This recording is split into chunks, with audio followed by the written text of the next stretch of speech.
Ya, sambil menantikan sambungan telepon dari Anda, pemirsa di nomor telepon 0215839910, saya ingin lanjutkan perbincangan dengan Mas Kohar. Jadi kalau kita lihat sebenarnya kan aturan main koridornya juga sudah ada. Ya. Yang membuat pun juga sebenarnya orang-orang representasi partai politik yang saat ini ikut berkontestasi, yang dulu duduk di DPR, yang sekarang masih duduk di DPR. Produk hukumnya sendiri. Iya, baik produk hukumnya maupun memilih orang-orang yang duduk di lembaga-lembaga yang sekarang mereka gugat. Itu juga mereka ikut terlibat. Sangat intens mendudukkan komisioner KPU itu kan yang memilih juga anggota DPR. Tapi sekarang? Nah, karena itu kan banyak hal-hal yang kontradiktif. Belum lagi kalau kita paparkan fakta, data. Berkali-kali disampaikan oleh Ketua KPU misalnya, oleh anggota KPU misalnya. Bahwa kalau ada dugaan kecurangan dan seterusnya, mari di mana letaknya? KPU sudah sangat transparan, KPU sudah sangat terbuka. Kalau ada kekeliruan input data disebut kekeliruan ada input data. Bawaslu juga sudah menelusuri beberapa laporan-laporan. Artinya sejauh ini tidak ada langkah-langkah dari KPU maupun Bawaslu yang patut dicurigai sebagai sebuah indikasi menuju kecurangan. Nah, karena itu, jadi kalau misalnya para penggagas pansus ini punya niat baik, ya niat baik itu tidak akan pernah muncul dari kebaikan, itu tidak akan pernah muncul dari niat buruk gitu loh. Nah, kalau dia ternyata punya niat yang buruk, maka ya hasilnya nanti akan buruk, bukan kebaikan yang akan diterima gitu loh. Nah, termasuk di dalam membuat inisiatif pansus ini. Betul bahwa secara aturan Undang-Undang MD3 menyebutkan bahwa asal ada 25 tanda tangan anggota dari disokong oleh 2 fraksi, maka itu sah untuk dimajukan sebagai angket, sebagai penyelidikan, sebagai sebuah pansus untuk hak angket. Tetapi politik itu kan tidak semata-mata pada aturan, tetapi politik itu kan juga ada etik, ada nalar. Ada tadi maksud baik, ada political will, makanya kan gitu, kehendak politik untuk menuju kebaikan. Kenapa? Karena politik yang didasarkan untuk kemaslahatan bersama, maka itu dia akan lahir dari maksud-maksud baik. Nah, lalu kalau kita sekarang pertanyakan, apa sih maksudnya pansus? Apa tujuannya? Kalau misalnya dia indikasi menyebut ada kecurangan, kecurangan yang mana? Prosedurnya kan sudah ada. Ada yang namanya Bawaslu, ada yang namanya Mahkamah Konstitusi nanti. Satu. Kedua, penetapan siapa yang pemenang menurut secara de jure, menurut undang-undang kan ada nanti di tanggal 22 Mei. Melalui rekapitulasi manual yang dilakukan oleh KPU. Nah, sekali lagi menegaskan bahwa situng adalah bukan penghitungan resmi. Situng itu bukan penghitungan resmi. Kalau yang digugat adalah situng. Situng itu kan boleh jadi dia nanti bisa saja berbeda. Meskipun perbedaannya tidak yang juga sudah disetujui, sudah ditandatangani oleh perwakilan masing-masing kubu begitu dari masing-masing saksi. Karena input 800.000 lebih TPS dengan angka-angka itu, ya wajar kalau ada error 1-2. Yang penting bukan karena maksud-maksud kesengajaan. Kan bahkan kan ditemui sejumlah indikasi yang justru sebaliknya. Di Bekasi, di beberapa titik kemarin kan ada ribuan kertas yang diduga sebagai C1 palsu. Yang menguntungkan pasangan 02 misalnya. Ini kan sekaligus menunjukkan bahwa sebetulnya kalau tuduhan kecurangan ini diseriusi, jangan-jangan nanti malah memukul balik gitu loh. Karena backfire bagi kubu 02. Karena itu sebetulnya berhentilah mencoba untuk membangun persepsi seolah-olah bahwa pemilu ini berlangsung sangat brutal, tidak jujur, tidak adil. Masyarakat sudah sangat bisa mengakses kok. Ya itu dia tadi, ada alur yang menjadi kontradiktif ketika parpol-parpol ini sudah membuat undang-undangnya, aturan hukumnya, kemudian juga rekrutmen penetapan untuk pemilihan komisionernya, dan sudah mendaftarkan diri untuk ikut serta. Itu kan artinya sudah mempercayakan proses demokrasi kepada penyelenggara. Bahkan kan yang sudah ditunjuk. Beberapa saat kemarin kan di forum ini juga ada penelpon yang mengatakan bahwa loh, kalau waktu mau mendaftar kok mau ke KPU. Nah, itu dia. Baik, langsung saja kita langsung awali untuk menerima telepon dari Anda. Pemirsa sudah mencoba untuk menghubungi kami. Kita ke Batam terlebih dahulu, ada Pak John Veto yang sudah tersambung. Selamat pagi Pak John. Selamat pagi, editorial. Ya, silakan. Selamat pagi, Mas Abdul Kohar. Ya, silakan Pak John. Ini sangat bagus, sangat dinanti oleh masyarakat yang berita pagi hari ini, yang diulas sama media editorial di Indonesia. Itu pasti, kenapa tolak pansus pemilu? Itu apa dibikin pansus? Karena kemarin dari untuk tahapan menjelang ini sudah ada kesepakatan dua paslon yang presiden aja ya, sudah ditandatangani. Malah akan melepaskan burung merpati. Siap kalah, siap menang. Jadi ada dibangun narasi-narasi yang tidak menjelang itu kita sudah baca sama kita. Menjelang yang mau demo kita sudah tahu, alurnya kita sudah tahu. Ada kecurangan. Kita juga pelaku pemilu juga di daerah. Kecurangan sedikit apapun langsung disanggah. Apalagi yang di kubu 02, maaf ngomong ya, orangnya kritis-kritis Mas di TPS. Salah sedikit aja langsung disanggah. Ya, oke, baik Pak John dari John Veto dari Batam. Kita bergeser ke penelpon berikutnya, ada Pak Syahril dari Jakarta. Selamat pagi Pak Syahril. Ya, sebagai rakyat, sebagai anak bangsa ini, secara tegas saya menolak pansus pemilu ya. Kenapa? Ini merupakan satu tindakan, satu perbuatan menghalalkan yang haram, menghalalkan yang inkonstitusional untuk menjadi konstitusional. Ini menghalalkan yang haram atau sebaliknya. Ya, ini yang haram itu dihalalkan, dicoba untuk dihalalkan dengan melalui pansus ini. Saya kira rakyat itu secara tegas akan menolak hal ini. Kenapa? Karena KPU itu kan lembaga yang sah, yang ditunjuk oleh DPR sendiri, berarti dia adalah berdasarkan konstitusional. Apabila ini yang terjadi, berarti ini suatu tindakan secara makar yang terselubung, yang melegalkan makar, yang melegalkan perbuatan yang inkonstitusional melalui pansus ini. Saya kira praksi-praksi lainnya itu pasti sadar. Baik. Ini salah satu usaha, kembali saya katakan, yang inkonstitusional dikonstitusionalkan.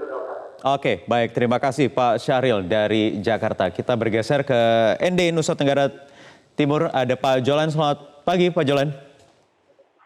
Ya, selamat pagi. Silakan Pak. Ya, saya juga mau menegaskan bahwa pansus pemilu 2019 secara tegas kami di NTT menolak. Kami tidak bersepakat terkait dengan pansus-pansus pemilu yang kemudian bisa menimbulkan kegaduhan di negeri ini. Saya jujur terus terang, saya ini kader Demokrat yang kemarin juga ikut bertarung di pileg di kabupaten dan kalah. Dampak dari semua inilah yang kemudian sampai hari ini ujung pemilu ini belum jelas. Saya menyarankan kepada paslon nomor urut 2, bila mana ada kejanggalan pemilu, menempuh dengan jalur hukum secara baik. Seperti langkah awalnya pengaduan di Bawaslu. Nah, bila mana sudah ada keputusan secara resmi oleh KPU, ada penemuan-penemuan terkait dengan masalah-masalah pemilu, DPRD secara kelembagaan baru bisa mengambil langkah-langkah. Namun kemudian untuk menenangkan situasi bangsa ini, tidak perlu harus ada, apalagi pansus ini dibentuk oleh teman-teman kita partai pengusung 02. Baik, terima kasih Pak Jolan dari ND Nusa Tenggara Timur. Nanti akan kami bahas lagi selengkapnya. Akan kita lanjutkan perbincangan di Editorial Media Indonesia. Mas Kohar, tadi dari 3 penelpon menarik. Yang pertama dari Pak Jolan ND yang terakhir tadi. Soal, ini kan tetap tujuannya adalah soal komitmen menjaga perdamaian. Untuk menenangkan masing-masing masanya begitu. Ada komitmen yang sejak awal tadi disampaikan juga oleh Pak John. Deklarasi perdamaian, melepas merpati, siap menang, siap kalah. Bahkan tokoh-tokoh dari kubu 02 pun juga sekarang sudah mulai banyak yang menyuarakan narasi-narasi perdamaian. Pak Zulkifli Hasan misalnya semalam dalam buka puasa bersama dengan Presiden Jokowi untuk meminta masing-masing pihak menjaga kedamaian, keamanan. Salah satu diantaranya misalnya kayak Mardhani Alisera, penggagas tagar 2019 ganti presiden. Itu kan sudah beberapa pekan yang lalu kan bahkan mengatakan haram tagar itu dipakai lagi. Artinya dia sudah tidak mau bicara soal itulah. Itu dianggap sebagai masa lampau, dan salah satu spirit yang harus kita hargai dari langkah itu adalah demi untuk menjaga kedamaian. Nah, hal-hal positif ini kan sebetulnya juga sudah mulai ada. Tetapi kan ada di sekitar yang masih terus berupaya untuk memprovokasi. Siapa itu politisi-politisinya kan sudah beberapa contohnya ya, sudah ada. Ada beberapa elit yang kita bisa saksikan yang dengan statement-statement yang dengan entengnya mengatakan pemilu ini curang, brutal dan seterusnya tanpa basis data yang mencukupi untuk mengatakan bahwa itu curang, bahwa itu adalah pemilu yang tidak legitimate. Nah, lalu apa maksudnya upaya-upaya seperti itu kalau bukan untuk mencoba mengajak membangun persepsi, menciptakan persepsi seolah-olah memang pemilu kali ini pemilu yang amburadul misalnya. Padahal faktanya lain. Faktanya bahwa kita saksikan sangat transparan, bahwa ada keterlambatan di dalam upload situng dan seterusnya. Sekali lagi dikatakan bahwa situng itu kan bukan resmi, perhitungan yang sah yang diakui sebagai secara de jure untuk menabalkan itu bahwa tidak diatur undang-undang, tetapi ya, betul. Penerapan manual, dari PKPU tetap manual karena itu kan berbagai argumentasi yang sebetulnya mentah tadi lalu dicoba untuk diambil over oleh parlemen, beberapa kelompok parlemen di Senayan yang berusaha untuk membuat pansus angket tentang pemilu. Maka ini kan sebetulnya kan supaya upaya menggeser sehingga seolah-olah kan karena di luaran sudah tidak banyak ditanggapi dan justru yang terjadi adalah mulai banyak pihak-pihak yang mencoba untuk mengambil langkah mundur, langkah realistis, lalu dicoba untuk digeser ke forum yang tadi oleh salah satu penelpon dikatakan sebagai mencoba untuk menghalalkan yang haram misalnya. Meskipun tentu saja perbandingannya tidak persis sama seperti itu. Tetapi yang paling penting yang dikatakan bahwa orang akan menangkapnya ini hanya semata sebagai sebuah kegenitan politik.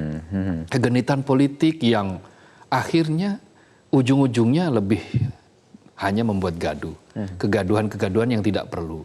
Jadi proses membangun demokrasi yang deliberatif itu tidak akan terjadi di situ. Karena demokrasi yang deliberatif itu kan sebuah demokrasi yang didasari oleh sebuah wacana, oleh diskursus, oleh partisipasi masyarakat yang penuh dengan nalar, penuh dengan argumentatif gitu, argumentasi-argumentasi yang sehat. Nah, kalau hanya main-main persepsi, hanya main-main sesuatu yang seolah-olah dibuat seolah-olah terjadi padahal tidak terjadi. Lalu kemudian diciptakanlah informasi-informasi yang sebetulnya masih mentah, dianggap sebagai informasi yang betul-betul matang dan A1 misalnya. Maka orang akhirnya membuat bahwa ini sebetulnya apa maunya. Kan orang kemudian apakah hanya sekedar untuk menjaga harapan? Ya, menjaga harapan. Sekarang faktanya bahwa pengumuman betul tanggal 22, tetapi kan segala temuan atau segala survei itu sudah menyatakan misalnya quick count. Quick count itu kan secara saintifik sudah berkali-kali berhasil dibuktikan. Sudah menunjukkan siapa yang menang. Begitu juga real count, baik real count yang dari KPU maupun real count dari beberapa lembaga. Termasuk misalnya yang kemarin saya katakan ada lembaga yang betul-betul tidak ada kaitannya dengan pasangan 01 dan 02, misalnya di kawal pemilu misalnya. Di situ memperlihatkan bahwa trennya sama, trennya hampir mirip, selaras antara yang quick count dengan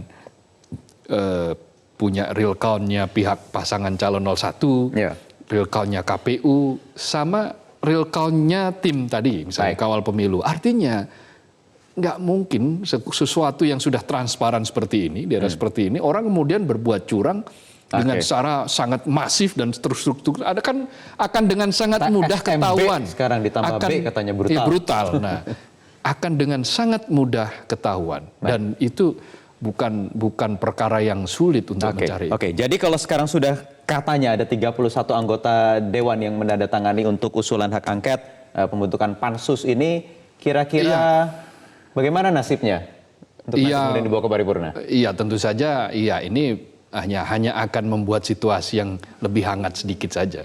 Tetapi kok dalam perspektif saya, keyakinan saya ini langkah yang teramat terjal karena memang basis argumentasinya juga tidak jelas.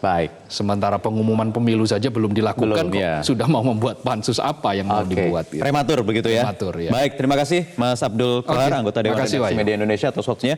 Pemirsa, Pansus Penyelenggaraan Pemilu 2019 selain tak dibutuhkan, juga tak akan mengubah peta dan hasil pemilu. Kubu 02 mengusulkannya tak lebih dari sekedar upaya untuk mempengaruhi persepsi publik bahwa mereka kalah karena dicurangi sehingga mutlak ditolak. Saya Wahyu Woho, kita bertemu lagi di editorial Media Indonesia di waktu yang sama. Kita jeda, sesaat lagi ada program Headline News yang akan hadir pukul 8 waktu Indonesia Barat. Tetap bersama kami.